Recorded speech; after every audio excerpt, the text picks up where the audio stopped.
सभी दोस्तों को मेरा नमस्कार। मैं अंकित उग्रेती आपका स्वागत करता हूं एग्ज़ाम वे पे। जैसा कि आपको पता ही है कि आर का नोटिफिकेशन आज रिलीज़ हो चुका है, मतलब 8 तारीख को रिलीज़ हो चुका है ना? और अधिशासी अधिकारी का भी आपका आ चुका है, कैलेंडर भी आपका यूकेएसएससी का आ गया है। तो उसी इन्हीं एग्ज़ाम को सामने रखते हुए मैं आपकी एक क्लासेस चला रहा हूँ, जिसमें कि अभी हमारा हाल ही में चंद्रवंश चल रहा है। और चंद्रवंश में अभी हमारा एक सेशन हो चुका है। आज ये क्या है भाई, दूसरा सेशन है। तो उम्मीद करता हूँ कि आपको सारे सेशन पसंद आ रहे होंगे। इसकी पीडीएफ जो होगी वो मैं आपको टेलीग्राम पे अवेलेबल करा देता हूँ क्लास के बाद में। तो आपको एज एक स्टोरी सुनाता हूँ, उसके बाद में रिवीजन के लिए आप लोगों को के लिए पीडीएफ अवेलेबल करवा दी जाती है। और जो भी आपको कोई भी डाउट होता है आप लोग कमेंट कर सकते हैं, या कोई भी आपकी इंक्वायरीज होती है वो भी आप कमेंट करके पूछ सकते हैं। तो चलिए ज़्यादा समय खराब न करते हुए सेशन की शुरुआत करते हैं। तो हम लोगों ने अभी सोमचंद और इंद्रचंद के बारे में पढ़ लिया।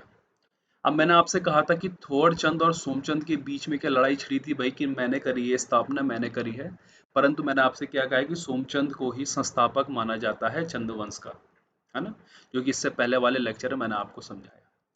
अब report on Kumaon and Garhwal किताब है, और इसके लेखक हैं डब्ल्यू फ्रेजर। कौन है? W Fraser.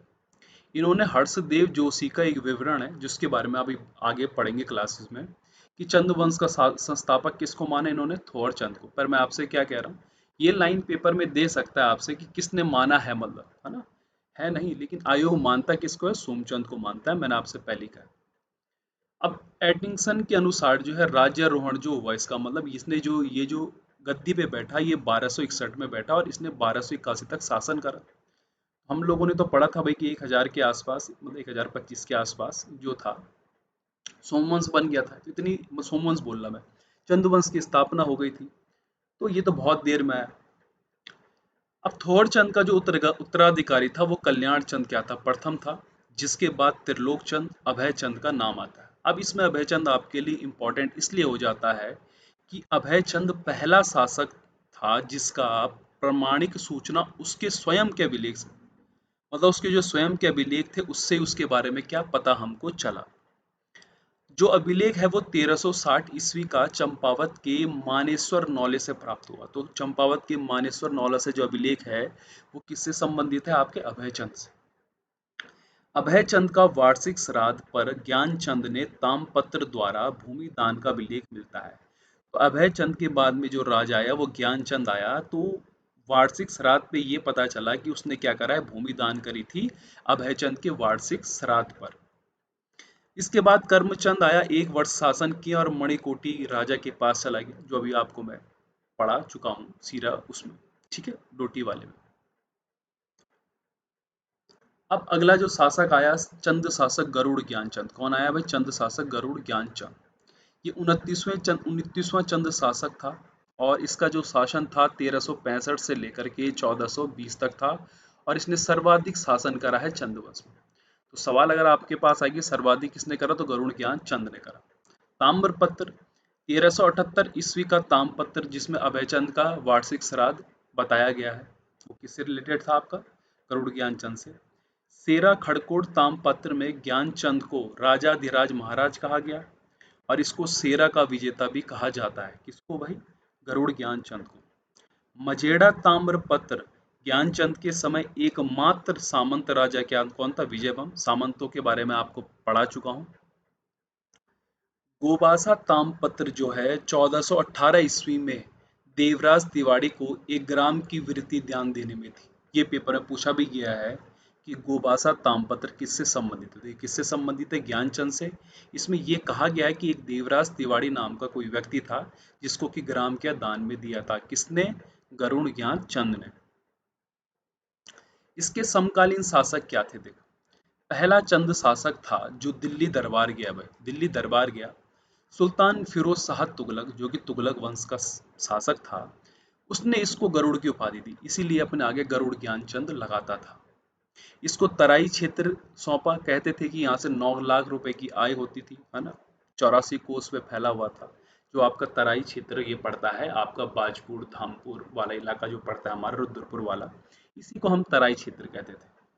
तो तराई भाबर क्षेत्र में कठेरियों का क्या था? इस टाइम पे शासन था, जिस टाइम पे गरुड़ ज्ञानचंद था। गरुड़ ज्ञानचंद का जो राज चिन्ह था वो गरुड़ था, और ये विष्णु का क्या था भाई, उपासक था। हाँ। नीलू कठियात वीरवान सेनापति इसके समय में था। कपरौली गांव का रहने वाला था ये कौन, आपका नीलू कठियात। और जिसे राजा ने कुमैया खिल्लत क्या दी थी, कुमैया खिल्लत दी थी, मतलब एक प्रकार की क्या थी, ये पोशाक थी। तो ये कुमैया खिल्लत कौन पहनता था भाई, नीलू कठियात पहनता था। और इसको किसने दिया था, गरुड़ ज्ञान चंद ने। इसके उत्तराधिकारी जो हुए वो हुए कर्मशः हरिहर चंद, और क्या भाई, द्वान चंद, और क्या, द्वान चंद। अब उसके बाद में अगला आता है चंद शासक उद्यान चंद। अब ये कहते हैं कि ज्ञानचंद ने नीलू कठियात जो उसका सेनापति था, कुमैया खिल्लत पहनने वाला, उसको धोखे से भाई लोगों मार दिया, है ना।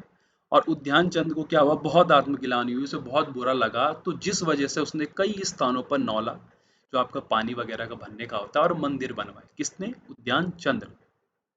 अब बद्रीदत्त पांडे के अनुसार उद्यान चंद ने चंपावत चंपावत में बालेश्वर का मंदिर बनवाया, है ना, जो बालेश्वर मंदिर है वो उद्यान चंद ने बनाया, किसके अनुसार, बद्रीदत्त पांडे के।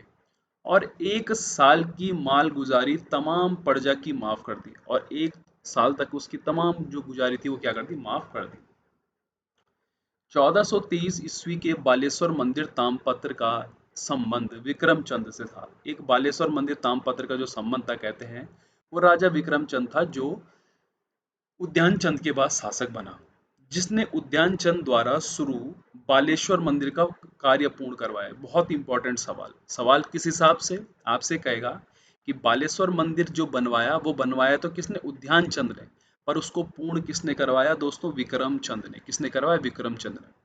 जिसमें कि एक ब्राह्मण का नाम का योगदान था, कौन था वो, कुंज शर्मा तिवारी नाम के एक ब्राह्मण ने योगदान दिया था इसको पूर्ण कराने में। और किसका साथ दिया था भाई, विक्रमचंद की उसने मदद करी थी। अब विक्रमचंद के बाद में आया भारती चंद, और ये 35वां चंद शासक था। ये कौन सा था भाई, 35वां चंद शासक। इसके पवाड़े बहुत प्रसिद्ध थे। पवाड़े मतलब बोले जाते हैं कुआं में वीर गाथाएं गाई जाती थी, और उनको पवाड़ों के तौर पर लोगों को सुनाया जाता था। अब कौन कौन से लड़े भारती चंद ने, पवाड़ों में भारती चंद और एक कुमाऊं वीरांगना भागा धौनियान के द्वंद्व युद्ध का वर्णन है कि भागा धौनियान और भारती चंद के क्या भाई, युद्ध का वर्णन है। सबसे पराक्रमी चंद शासक कहा गया, और सबसे साहसी भी, किसको, भारती चंद। और क्यों कहा, ये अभी आप आगे पढ़ने वाले हैं। दास्ता से छुटकारा पाने के लिए इसने डोटी राज्य, है ना, जो नेपाल राज्य था, उस पर क्या कर दिया, आक्रमण कर दिया। इसकी सेना जो उस टाइम पे कटक बोलते थे, सभी जाति के क्या थे, सभी धर्म के क्या थे, लोग थे। डोटी आक्रमण के दौरान इनका पहला पड़ाव सोर के कटकू नौला में थे। कहाँ था, कटकू नौला में क्या था, पहला पड़ाव था। सोर जो आपका पिथौरागढ़ क्षेत्र में पड़ता है। दूसरा, काली नदी के किनारे बाली चौड़ नामक स्थान पे इनका क्या था, दूसरा पड़ाव था। अब ये कहा जाता है दोस्तों कि 12 वर्षों तक इन्होंने डोटी जो नेपाल राज्य था उसको घेरे रखा, और अंततः 1451 और 52 ईस्वी में इनको क्या मिली, विजय प्राप्त हुई। और यहाँ से एक नायक जाति पैदा हुई, जो कि इनके सैनिकों की अवैध संतानें जो थी, है ना, डोटी राज्य में, उनको नायक जाति कहा गया। तो आपसे कहेगा कि नायक जाति की उत्पत्ति, जब डोटी राज्य पर भारती चंद द्वारा हमला किया गया, तो वहां उसके सैनिकों द्वारा जो अवैध संतानें हुई थी, उन्हीं को क्या क्या कहा गया, नायक जाति कहा गया। अब इसका पुत्र हुआ रतन चंद, किसका भाई, भारती चंद का। तो पुत्र रतन चंद की सहायता से सोर, सीरा, थल आदि पर, अब डोटी ही नहीं, इसने सोर पे भी, सीरा पे भी, थल पे भी, आदि पर भी क्या कर दिया, अधिकार कर दिया। सोर या पिथौरागढ़ में मल्ल वंश का शासक बमशाह था। कौन था उस टाइम पे, बमशाह। और सौर के मल्ल राजा विजय बम की जानकारी हमको मजेड़ा तामपत्र में मिलती है, जो भी थोड़ी देर पहले मैंने आपको बताया। जिसका शासन किसने खत्म करा भाई, भारती चंद ने खत्म करा। अब जब हमला कर दिया तो खत्म ही करेगा। अब तामपत्र देखो, हुड़ेती तामपत्र में 1451 में एक गांव दान देने का क्या है, वर्णन है, किसके द्वारा, भारती चंद के द्वारा, है ना। सोर से मल्लों का प्राचीनतम तामपत्र हमको 1337 ईस्वी को प्राप्त हुआ। खेती खान तामपत्र में भारती चंद के दूसरे पुत्र सुजान कुंवर का उल्लेख है। पहला पुत्र तो रजनतन था और दूसरा पुत्र कौन था? सुजान कुंवर। और इसका वर्णन मिलता है हमको खेती खान तामपत्र में। अब चंद्रकालीन सीरा राज्य पढ़ने वाले हैं। देखो, अभी मैंने आपको अशोक चल वगैरह के बारे में बताया, अब सीरा राज्य के बारे में देखो।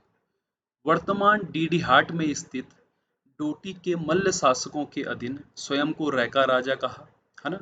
तो क्या था, ये सीरा जो थे ये वर्तमान डीडीहाट जो क्षेत्र पड़ता है आपका वहां स्थित थे। और ये डोटी के जो मल्ल राजा, तो नेपाल के जो मल्ल राजा थे उनके क्या थे? अधीन थे। स्वयं को इन्होंने रैका राजा कहा और इसके संस्थापक माना जाता है जगतमल। किसको माना जाता है? जगतमल। भारती चंद के समय डोटी या नेपाल के शासक जयमल था, ये यक्षमल था। और सीरा को मिलाकर पर्वत डोटी कहा। मतलब इन लोगों ने क्या कहा, इन्होंने सीरा राज्य को भी जब मिला दिया अपने उसमें इन डोटियों ने, तो उसको पर्वत डोटी का राज्य का क्या दे दिया भाई? नाम दे दिया। कल्याणमल से पूर्व सीरा का शासक बलि नारायण संसारमल था, है ना। भारती चंद के समय कौन था भाई? कल्याणमल। कहाँ का? सीरा का। सीरा में भारती चंद ने डुंगरा बसेड़ा को अपना क्या बनाया था? सामंत। ये पेपर पॉइंट ऑफ व्यू से इंपॉर्टेंट है। इसके बाद मदन सिंह और राय सिंह क्या बने? सामंत बने। बसेड़ों ने 1452 से लेकर 1539 ईस्वी तक शासन किया। 1539 ईस्वी में डोटी राज्य राईमल सीरा शासक 11वां शासक बना। इसके बाद कौन बना भाई? शोभामल। तो आप इसको एज ए स्टोरी की तरह पढ़िएगा तो आपको याद हो जाएगा ये।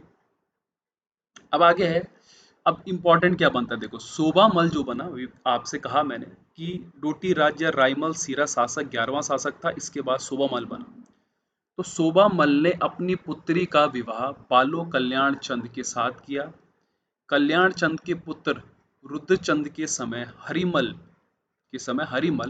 सीरा का शासक बना, जिसे रुद्रचंद ने 1590 ईस्वी में क्या करा? पराजित करा, है ना। रुद्रचंद, अभी रुद्रचंद के बारे में आप पढ़ेंगे। रुद्रचंद ने थल विजय के उपलक्ष्य में यहाँ शिव मंदिर बनवाया। क्या बनवाया? शिव मंदिर बनवाया। रुद्रचंद ने भूमि का यहाँ विधि पूर्वक बंदोबस्त करा। और सीरा से मल्लों का प्राचीनतम ताम्रपत्र हमको 1353 ईस्वी का प्राप्त होता है। तो यहाँ पे आपने सीरा राज्य के बारे में पढ़ा। अब जिन लोगों को डाउट होगा कि रुद्रचंद के बारे में कब पढ़ेंगे, तो इसके सेशन के बाद में हम रुद्रचंद के बारे में पढ़ेंगे। तो जो चीज़ें मैंने आपको यहाँ पढ़ा दी वो किसी और सेशन में रिपीट नहीं होंगी। जैसे रुद्रचंद के बारे में थोड़ी बहुत चीज़ें मैंने आपको यहाँ पे बता दी, क्योंकि हम लोग सीरा राज्य पढ़ रहे हैं। तो ये आप लोगों को मैंने आज भारती चंद, उद्यान चंद के बारे में, गरुड़ ज्ञान चंद, रतन चंद के बारे में पढ़ाया, थोड़ चंद के बारे में। उम्मीद करता हूँ कि आपको सेशन पसंद होगा। जल्दी आपकी जीएस की क्लास दोबारा से रिवाइव करी जाएगी, दोबारा से शुरू करी जाएगी, है ना। आप लोगों को टाइम बता दिया जाएगा कि कौन सी क्लास का टाइम कितने बजे रहेगा, जिसमें कि आर का रीजनिंग और मैथ्स का भी रहेगा। तो उम्मीद करता हूँ कि आपको ये सेशन पसंद आया होगा और इसकी पीडीएफ आपको टेलीग्राम पे मिल जाएगी। तो आज के लिए इतना ही। धन्यवाद।